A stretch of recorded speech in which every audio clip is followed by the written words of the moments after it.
History has taught me that chaos, problems, issues are around every corner. This is basically what a client just brought to me. This client is extraordinarily successful. He's an incredible man. He's constantly trying to become a better father, a better husband, better at his business, grow more wealth for his legacy and his family.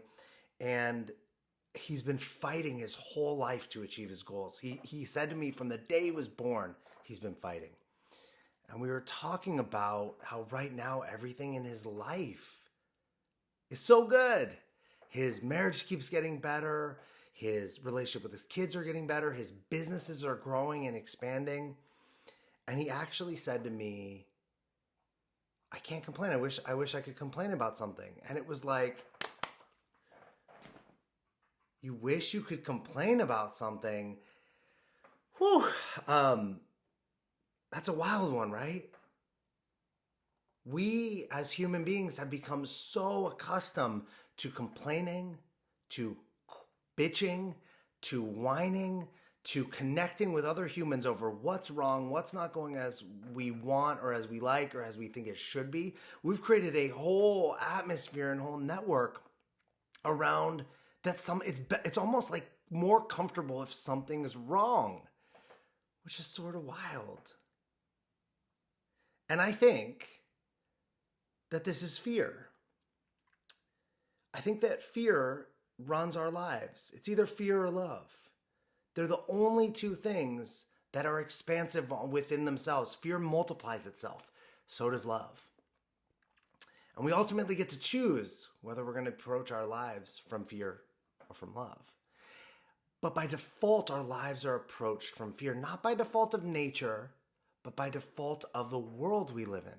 Think about the religions, the communities, the politics, the media, the shows we watch, the songs we sing. They're about heartbreak, hurt, struggle, overcoming obstacles, what isn't going right. That's what captures our attention. That's what sucks us in. And so from the time we're born, there's this almost programming of we get motivated by fear, we're driven by fear, we want to succeed, to almost like we're running away from fear. But ultimately, we can never outrun fear. So if we're running away from fear towards our goals in service of accomplishing something, we will never be able to run fast enough or long enough. Fear will always catch up. And the thing is, it steals our joy. So with this often client in conversation, what we noticed was there was like a softening of the blow of what will happen eventually, right? Because stuff's going to happen that isn't going to be great, that's going to be disappointing, or that you don't like. But if you relate to, if you constantly have complaints and things aren't going well, it's kind of like you steal the joy from this moment. You pull from the bank of this moment enjoyment and you downgrade it so that when things happen, it's not as big of a fall. The impact doesn't feel so harsh because you kind of have been preparing for this the whole time. But then you miss the moments. We miss the moments of right now. This client misses the moments of loving his life with his kids. He misses the moments of appreciating the growth. Appreciating the growth in his relationship. He misses realizing that while to get here, there were some really hard falls, he's overcome and bounced back. And how incredible is that? And he gets to love himself and give himself credit for how resilient he is. And that the things that seemed like they were the worst things produced where he is now, which is exactly where he wants to be, feeling like life is so good. I asked him if he wasn't motivated by fear, if it wasn't like a struggle and a fight and to try to accomplish goals and make money from a place of not having enough or trying to fix his marriage so he doesn't lose it. But if he actually were to live and pursue his goals and his dreams from his desire, from love, from what he really wants, what would that look like? And he talked about legacy. He talked about creating an amazing life for his daughters and his family. He talked about having a lot of fun and energy. And this is where I really painted a picture for him of This is the difference between a warrior and a master, because he is a warrior, and that is not a bad thing. Being a warrior is incredible. Think about incredible military men or like samurais or ninjas, warriors from mythical to real. There's often a characteristic of nobility with a warrior. There's an attribute of hard work and discipline and overcoming and grit and commitment. But you know what else exists in a warrior's life? Fight, war, strife, battle. A warrior never has peace. Now somebody might be thinking, well, what about a peaceful warrior? Different conversation for a different time. But in a typical sense, in a general sense, a warrior, no matter how accomplished, talented, and powerful, what makes him a warrior is there's always a fight to be fought and a fight to be battled or overcome. But that has to be exhausting. And I don't know about you, but I don't want to be in a fight my whole life. I don't want to even be in a fight most of the time. I know you don't want that in your relationships. I know you don't want that at work. I know you don't want that with your kids. I know you don't want that with money, finances, with your community, with the government, with the world. It's fine for a moment. But for a lot of us, a lot of the time, especially as we become more committed, more successful, more hungry, more driven, there's always a fight going on. Mastery is living a great life, living an outstanding life, having a contribution, being a leader with more flow, with more ease. It still has all the attributes of the masculine that the warrior had, but it embodies and brings in the characteristics of the feminine, the flow, the ease, the creativity, the love, the embodiment, the feelings, the nurturing. And we talked about this client going from warrior to master, putting down the fight and embracing this place where he has a mastery over his life and his domain. That doesn't mean bad things don't happen, but it might mean realizing that when something happens, knowing that you're going to move through it, that you don't have to fight your way through it, knowing that on the other side, you'll likely have more of what you want or experience lessons and growth, that if the challenges, whether they be people or situations that show up, are for us rather than something we need to fight against, then they're things that expand us, grow us, practice us, serve us.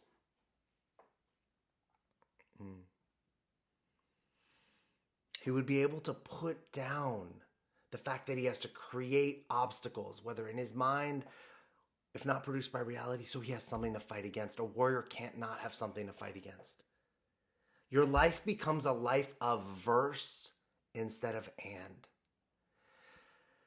And I love this conversation because all of that creates enemies for us. Our neighbors are our enemies. Our clients are our enemies. Our people that do the same thing are enemies. Sometimes our partners are our enemies, right? When we get in a fight with our partners, we're trying to win. We're trying to be right. It makes them our enemy, even though we don't necessarily think of it like that. But fear has anything that it doesn't seem so obviously for us or with us be averse, VS, like versus, against us. And it pits almost like a scarcity in every situation, that we have to win or be right or get the thing or convince the person, fighting. And the unfortunate thing is that nobody will ever win. Think about our government, our world, the United States right now. Think about maybe the state you live in or a job you have. Let's use the United States as an example. Right now, it's verse. Within this country, there are so many different issues and topics where we are verse each other. And no matter who wins, we all lose. Because no matter what side's person gets elected or what law gets created, the other side is furious. And then the side that won has a moment of victory, and then they're fighting to defend and keep whatever they've created. It's an all lose, no winner, warrior-based situation. Wins are battles, they're moments. But if we created an and instead of a verse lifestyle, and we worked together, I would assert that in any community, in any country, with almost all people, obviously there are exceptions and there are rulers and people that do not apply to this, that most of us, most of the time, want to be happy, want our families to live happy, healthy, good lives. We want to have enough food, shelter, safety, and we want the community and the people around us to have those same things. But we don't approach it like that. We approach it like a warrior. And so we have to be right about how those things have to go. But if we were in an and, we'd be winning everywhere. We'd be creating wins everywhere. We'd be working together. A win would actually be a win for us and a win for everyone else.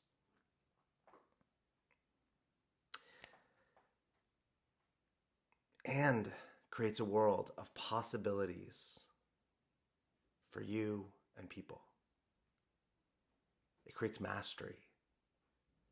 There were two things that came up in this conversation. One is I want to share, well, actually, I'm just going to say this one. If you're old enough, or you're a movie buff, you remember The Karate Kid. The Cobra Kai, the quote unquote bad guys in The Karate Kid, dojo leader, was a warrior. Always fighting. Constant fight. And Mr. Miyagi was the master. And even when they came head to head, Mr. Miyagi didn't fight. He simply allowed the fight from the other side to inflict harm on itself. He didn't actually do anything to inflict harm. Because for Mr. Miyagi, it wasn't about fighting. The fighting was just going to keep the fight going. Mastery in his life, in his domain, was peace and love and working together. And that means not only with other people, but within the world and with nature and within our communities. As you listen to this episode, I hope the thing that you take away is that when your life is good, when things are working, when you're grateful, to pause and enjoy and relish those moments. To not have to look for what's wrong, to not have to find a problem or create a new obstacle to overcome, though they will present themselves. But to enjoy those moments and not steal the joy and divest in those joy accounts to try to protect yourself from the future, but be all in.